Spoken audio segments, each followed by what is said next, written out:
Dwight Kidnaps Deacon. Despite the fact that this goal is personal, Musso's statement that he wants to follow the law makes me believe that he is a nice man at heart, even though at first I thought he was corrupt. I suppose we'll find out if that assumption is accurate.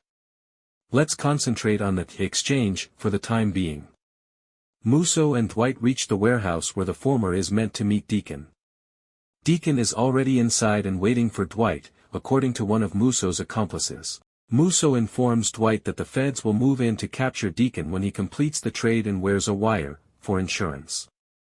Now, this makes Dwight reconsider the empathy he has recently developed for Musso. Why would he need evidence that Dwight was the one engaging in the conversation with Deacon if he only needs to catch Deacon? This could indicate that Musso is pursuing both Deacon and Dwight. Consequently, Dwight discards the wire before entering the meeting with Deacon, and as soon as Dwight approaches Deacon, he pulls out a gun and points it at Dwight. Deacon believes he has the upper hand in this situation, but he is shocked to discover that Dwight has set the trap. This now causes Dwight to reevaluate his recent empathy for Musso.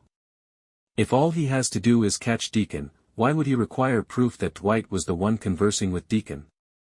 This would suggest that Musso is going. Dwight uses Deacon as leverage. Consequently, Dwight persuades Deacon to acknowledge that he planted a bomb at the hotel. Musso doesn't waste any more time in organizing the police and feds and heading to the hotel. Deacon is left to suffer in the graveyard after Mitch and Bigfoot pack him into a coffin that already contains Lawrence Montague's body. They then accompany Dwight on the rescue effort. Dwight tries to call Margaret, but she is unable to hear his warning because everyone's phones have been seized. Fortunately, before the bomb goes off, Musso, the police, Dwight, and his team manage to get to the hotel and evacuate. When Tyson and Spencer eventually show up, Mitch approaches them to reassure them that everyone is okay, some are hurt, but everyone is still alive. Musso goes up to Dwight and inquires about Deacon and the data he has taken from him. At this point, it is evident that Dwight is in control and can maintain control over Musso by using Deacon and his confession rather than the other way around. Musso is determined to punish Deacon, but he can't make Dwight dance to his song as long as Dwight has him. It will be intriguing to observe whether Dwight's strategy truly works out as he intends. Since Jeremiah is obviously the greater threat here, perhaps he will use the confession to persuade Musso to cooperate with him and defeat Jeremiah. Dwight may even utilize the confession tape to gain his release. Will Deacon make it through Dwight and Musso's negotiation? I'm not entirely certain. Until Dwight and Musso find a compromise, Mitch and Bigfoot may need to provide him with some oxygen and keep him alive. Dwight despises Deacon, but since his establishment is already guilty of, allegedly, killing Leary, he will likely wish to keep him alive. If he gets accused of killing someone on the FBI's wanted list, then that could spell trouble for him and his team. Speaking of his team, how's this bombing going to impact his relationship with Thresher and Margaret? Margaret has been playing for both teams, but if she realizes that being with Dwight spells so much danger, she might decide to abandon him. The same goes for Thresher, because Dwight is the reason he and his sponsors almost died. Or maybe Thresher and Margaret might do the exact opposite and become more friendly with Dwight because he's the reason why they're still alive.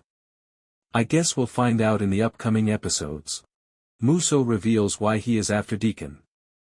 When Dwight and Musso meet in a parking lot, Musso verifies that he has the funds needed to make the transaction with Deacon appear as genuine as possible.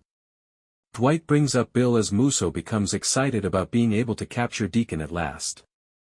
He claims that he is aware that Musso is the one who imprisoned him and that he wants Musso to free Bill and put an end to this Deacon thing as it is eating up time that he would want to utilize for his real business. Musso, however, courageously declines that suggestion and declares that Bill will remain in that federal detention facility until he believes he may be released. Additionally, he tells Dwight to concentrate on Deacon for the time being because the sooner he is taken into custody, the sooner Dwight may resume his life. Following their departure, Dwight and Musso discuss what will truly happen to Deacon after he is apprehended. Dwight fears that he will be released soon and that he would pursue him and his company since he has a good understanding of the American legal system. Deacon is already doing that, by the way. Dwight therefore proposes that they kill Deacon rather than capture him since, once he is gone, he won't pose a threat to anyone and real justice would be carried out. Musso tells Dwight that since Deacon is on the FBI's wanted list, though not very high on it, he won't be able to escape so easily. In addition, he killed Deacon's companion. Musso is reportedly seeking revenge after his colleague perished while attempting to help the victims of one of Deacon's bombs. I had thought that Deacon had murdered a member of Musso's family, but I guess the authors chose the most corny solution. Nevertheless, it appears that Musso had a strong bond with his partner, which is why he went on this dangerous quest to exact revenge on him. Surprisingly, Dwight shares Musso's sentiments.